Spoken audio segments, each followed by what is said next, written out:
Nelson Mandela was a social rights activist, politician, and philanthropist. He was born on July 18 of 1918 in the village of Mbesa on the banks of the Mbasha River in Transkei, South Africa. He is well known for being South Africa's first black president from 1994 to 1999 and for winning the Peace Prize in 1993.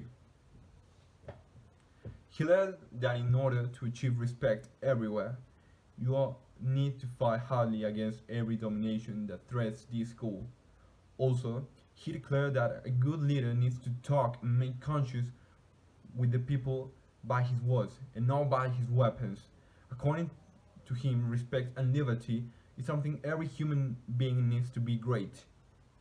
But first, we will tell you the context that led him to be an activist. He lived during the apartheid, a system of legalization and upheld segregation policies against non-white citizens of South Africa in 1948. The all-white government began enforcing existing policies of racial segregation. During his childhood, Mandela used to hear the elder stories of his ancestors battling during the wars of resistance, and as well as them, he dreamed of making his own contribution to the freedom struggle of his people. He became an important activist, and his efforts led to a new constitution that ended with the apartheid.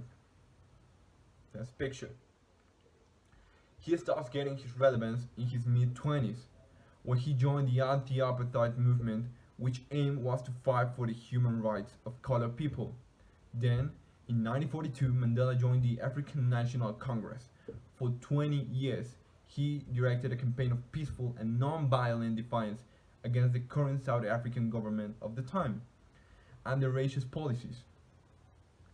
Son of a chief, Nelson Mandela studied law and became one of the South African first black lawyers early in the 1950s.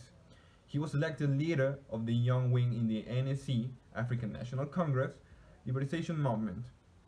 When the country-wide minority government prohibited the ANC in 1960, Mandela became convinced that armed struggle was inevitable. Inspired by the guerrilla wars in Algeria and in Cuba, he organized a military underground movement that engaged in sabotage. That's a picture.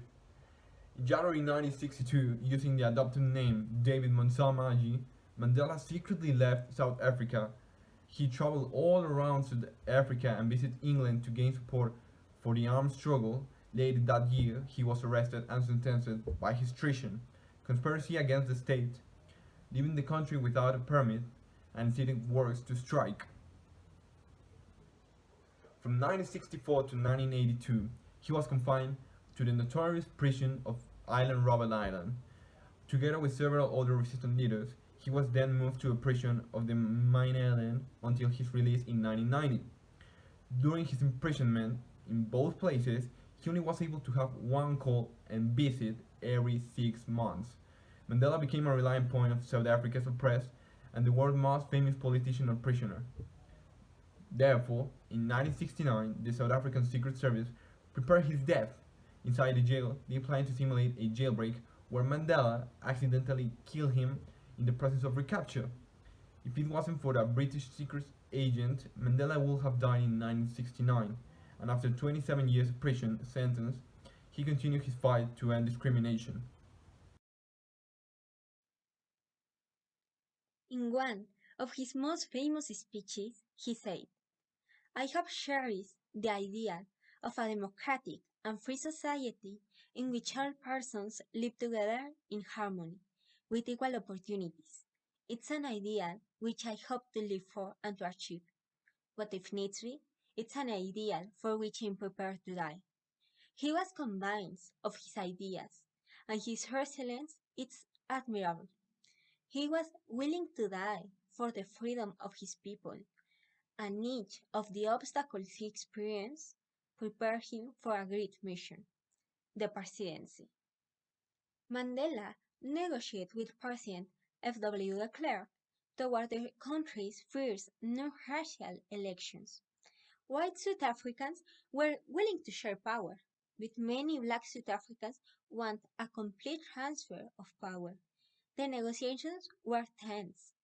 Mandela had to keep a delicate balance between political pressure and intense negotiations in the midst of the manifestations.